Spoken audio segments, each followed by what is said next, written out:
Hello guys, today we're going to be talking about the January 4th update. In fast version, what happened is a very powerful goalkeeper was added to Thunder, a bunch of EEs, one of them of course being Ernesto, who's really good for Wormwind, some skins, and basically a bunch of changes to existing players, especially legends, a shoe complete revamp, a King Jim pure buff, Baltom revamp who does more pushing towards a COD build, and much more Pass Effect was kind of cool.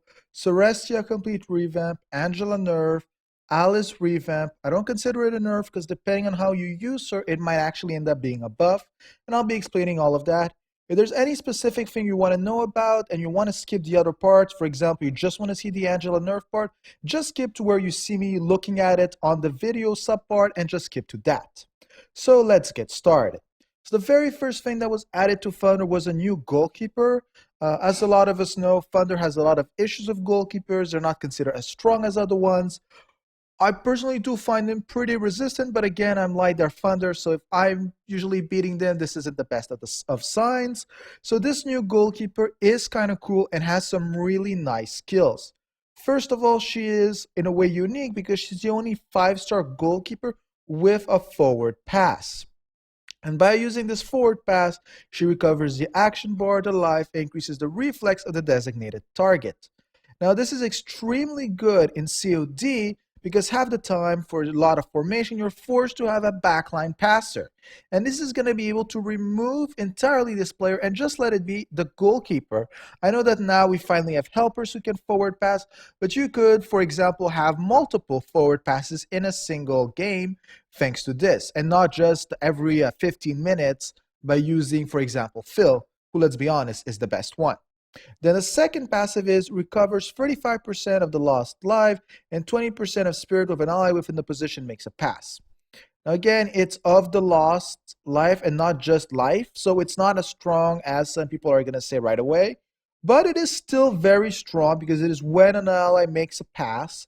And I personally don't agree so much with this being added right after Gibril because it looks like what made her unique has already been removed a patch later. I know that, for example, Vonchi Utility took a bunch of patches before becoming something common, and some players still have unique things as legends. So I'm not the greatest fan of this.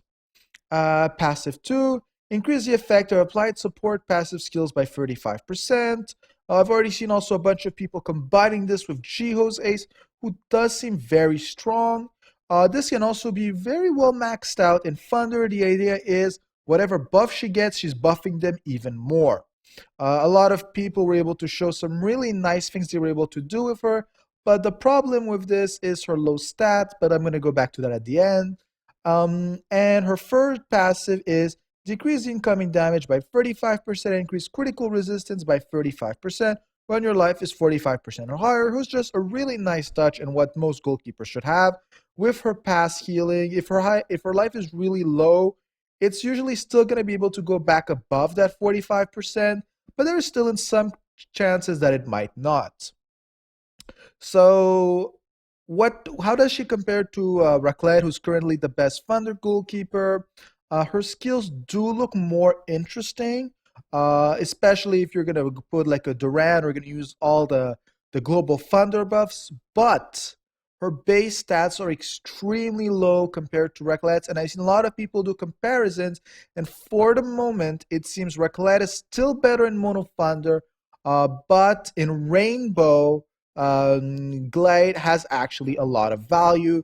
If you look on the Reddit, you're going to find a bunch of comparison pictures and videos, but that's basically the conclusion. Extreme Evolution for Miki. For anyone of you who doesn't know, she was the reward for the last PvP season. All they did is they just buff her pass, recovers action bar spirit and life with a pass, and now it's just been switched to a line thing with pass or steal. I mean, it's not that bad, but unless you're trying to do some COT thing, even then, because there's caps and stuff, it's just not that great, and I don't know why you would use her. At least they're giving them EEs. It could have been worse. Ernesto, now in his case, is just a plain out buff. A wise man advice, increased critical damage and reflex within the position. They've even increased the timer to 10 minutes, critical damage to 15%, accumulates 3 times. That's just pretty nice. And this isn't even what's officially being changed. This is just a buff.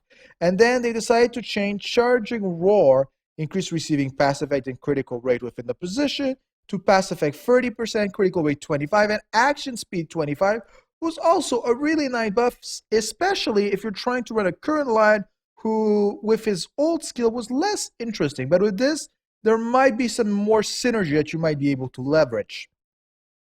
So I wouldn't say anything negative about him, and I gotta say, that art is swag. Now, a bunch of skins were added, as always. There's gonna be a discount. If I were to say which one I like the most, well, Jibril, let's be honest, that is some nice art.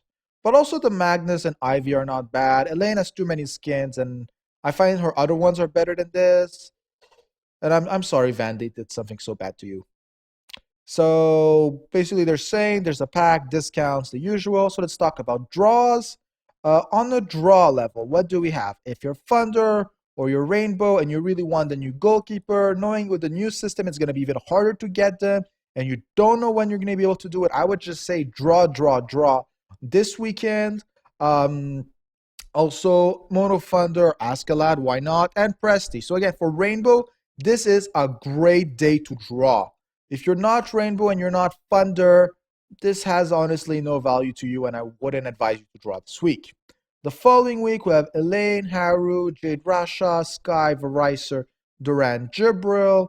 Most of these are classic stars. Elaine is really powerful, and a lot of people are using her, especially for COD and a bunch of funky comps and a lot of Rainbow too. So I would say if you want more Superbs on her, you could do this. But she is scoutable, so don't waste too much crystals. All the rest are pretty much fine. Jade Rasha is not that great for Wormwind. They have some better alternatives, so I would not advise wasting crystals on that. But if you want Duran, do it. And Jibril is kind of problematic with her kids, so I don't really know if you would want her. Even being mainly mono light, I mean, I have 9 players that are light, I still don't want her, and I got the Dimension Stones to buy her. That's sad. I won't do it. Now, boss match against Vayne. Let's really hope it's the Android minions, because I would be down for that, man. That is like the biggest GP farm of all times. Below are the crystals that you get for club match personal reward. It's pretty much the usual. Try to be good, have the team with the highest T in your club, and you're basically assured first place. I mean, even in my club, I'm in second place currently, so I mean, I'm not bad. Worst case, I mean, we're helping people in our club, and everyone gets crystals. It's just a cool thing to be added. A compensation error, by now everyone basically got it. There were a bunch of problems with special cards. The only thing I do want to point out is, for some of you who have noticed that the utility strikers didn't seem to have gotten weaker, this is because they have not applied the patch to it yet. But to be honest with you, the minute they do that, COD is going to become ridiculously easy, because all we got to do is Spirit Burn, who's again one of the reasons why at the bottom of this they're saying that they're going to change the way Spirit works. I'm going to say good luck, because knowing them, they're going to try to do something weird again. But since they've invented players that are able to burn Spirit when enemies move, enemies will never have Spirit again, and we will never be damaged. Pretty sad. Skill, legendaries have been balanced. I don't know why it had to be specifically classic, but I mean, hey, they're better.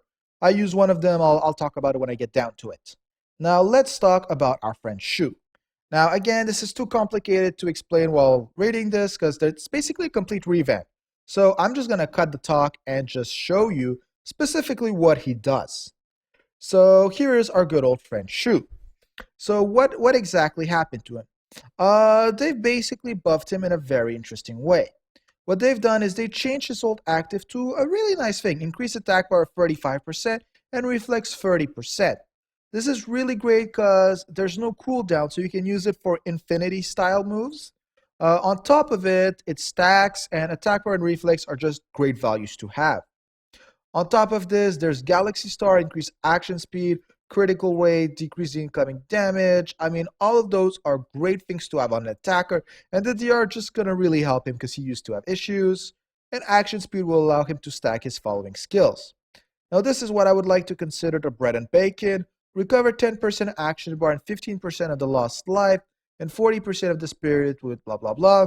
Now, all of you have started going crazy, saying he's healing, he's the new Metatron, use him as center mid. Please read 15% of the lost life. This does not mean 15% of the total life, of the lost life. Much weaker. I'm not saying it's bad, it's just weaker. Now, 10% action bar, 40% spirit, that is what you should be happy about. And what I want to point out who's really cool, he grants an additional action with an action. It doesn't say with an attack with a penetration, with an action. So he can pass and then still have his max action bar, who's kind of broken. 50% of the lost life will be recovered first, and critical damage will be increased by 40% of each action. So I've actually borrowed one to test exactly how that worked. The idea is on the first hit, you got a 40% buff. On the second hit of the super play, you got an 80% buff, but you don't keep them. The minute you've done the second hit, it goes back down to 0, and when they attack you, it is not there. I mean, it's not bad, and it kind of tries to push you towards making him resistant enough to use it twice. And as I pointed out, this is going to help a lot the Mind Break skill. And if you want to use the burst, but it doesn't really count as a third action, it's kind of complicated. So this is basically the way he used.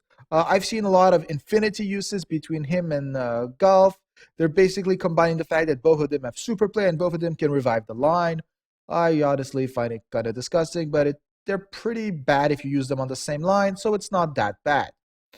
Hopefully, there's not going to use too many burst reflex aces, because then, yeah, we're kind of fucked. So that's basically what they did to Shu.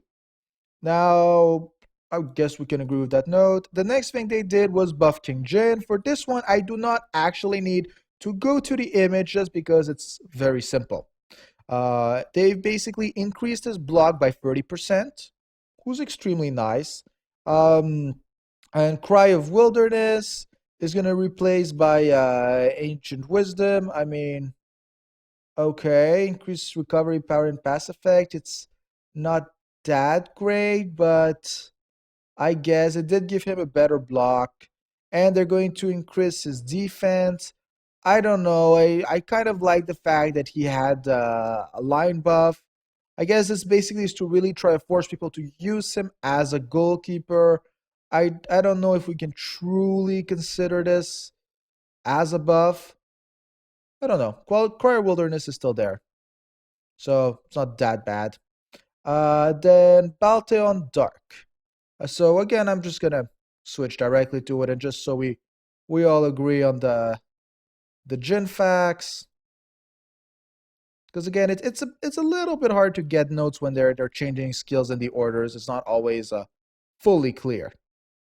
Yeah, so they basically kept Cry of Wilderness in the end. So it's not that bad. That's still there. Misunderstood it, and that's why I wanted to check it. Decrease critical rate, reflex, enemy within position. So 2 buffs. The active, who's now just better. And Serenity, increase critical resistance, defense, and incoming damage. It's just better. And I agree to buff him. He needed a buff. He was being replaced by Angela. He was being replaced by Presti. I mean, I know he's a season 1, but he shouldn't be trash. So now let's go talk about our great friend Balteon. Okay, I actually used this one. I mean, I'm light dark, so. Now, I can also talk about my personal experience because I've been testing out a bunch of comps with him. So first of all, they've just buffed straight up his active. It's pretty much what it used to be back in the day. Pass effect receives 60%, targets critical damage 40%. That's just a nice pass. Obliterate, increased pass effect by 100%.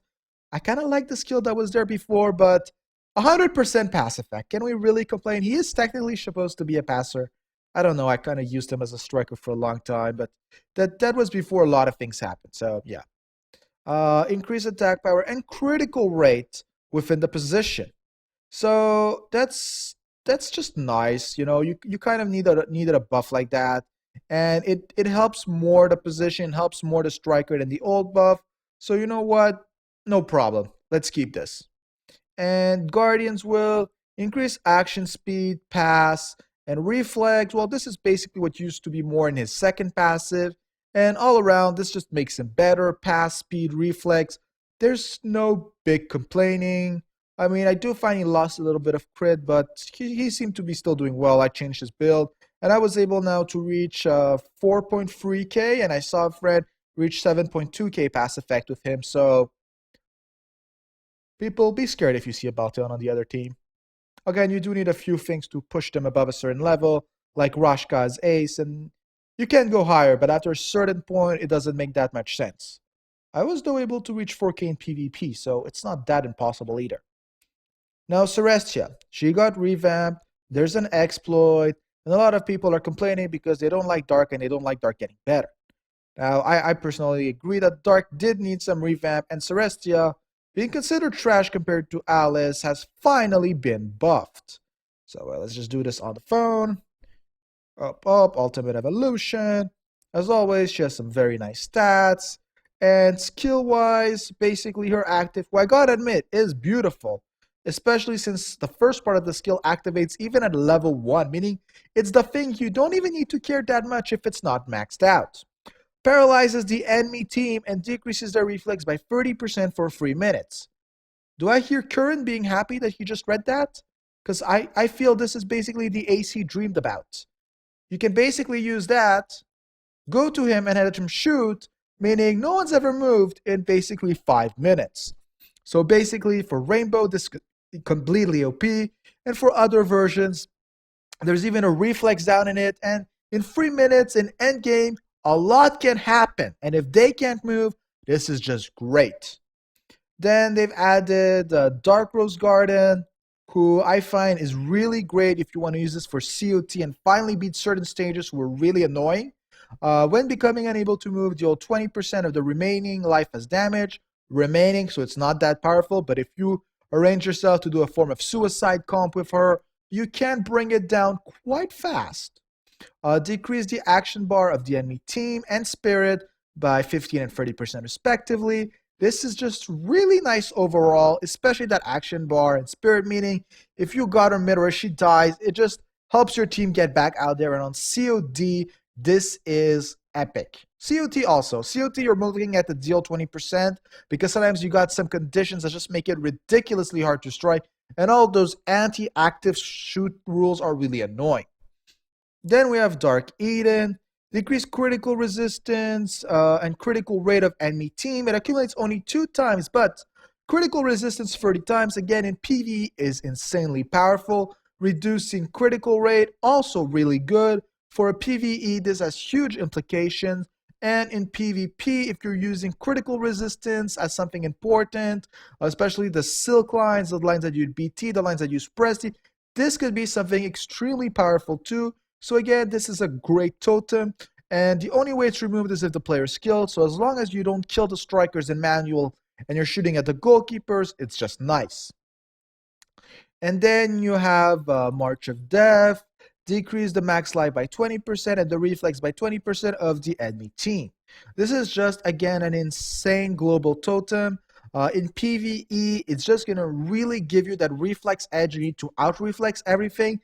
And in PvP, it's going to give you that decreased life on the enemy team, who is really powerful. It's basically removing their ace, because you're removing life, you're removing reflex, and again, removing reflex is always great in PvP. So all around, she just got buffed. Her kit is much more attractive. The only thing I would say, in my opinion, is not so cool is that Dark Rose Garden kind of goes under the principle she dies, and Dark Eden and March of Death are more on the principle she lives. But again, Dark Eden is not a form of stacking buff, it's a form of debuff. So if they kill her, they don't actually lose it. So I want to point out that it's not really that bad and still synergizes quite well. So that's basically what they did to Celestia, who I gotta admit is just swag. So now let's talk about the 5-star balance. Yes, we are talking about goddamn Angela. Now, again, I know a lot of people have gone totally crazy when they read the patch notes. They think that she got destroyed, it's over, there's no reason to use Angela, get a new goalkeeper, draw the Thunder one. I mean, I'm not saying the Thunder one doesn't have potential to be broken, especially if you have Duran, if you got some nice global totems. I'm not saying there isn't any potential. But people are kind of exaggerating exactly how bad it's going to get and how bad she got nerfed, who I'm going to say is kind of sad. And I'm sure I somehow skipped her because I am not Ardor. And she is somewhere. One sec. I'm just trying to find her to show the skills because, as always, it's not 100% clear when you read it on paper. So basically, what they did, they've looked at her skills and they've decided that the really annoying one, who was the offensive pattern, has been lowered to decrease the damage you receive by 15 instead of 25 when allies within the position get attacked. And they've lowered the recovery from 10 to 8%. Now, 2% of recovery is honestly microscopic. Now, decreased damage 10%, that's still a little bit of a hit, but it doesn't completely destroy, as some people are saying.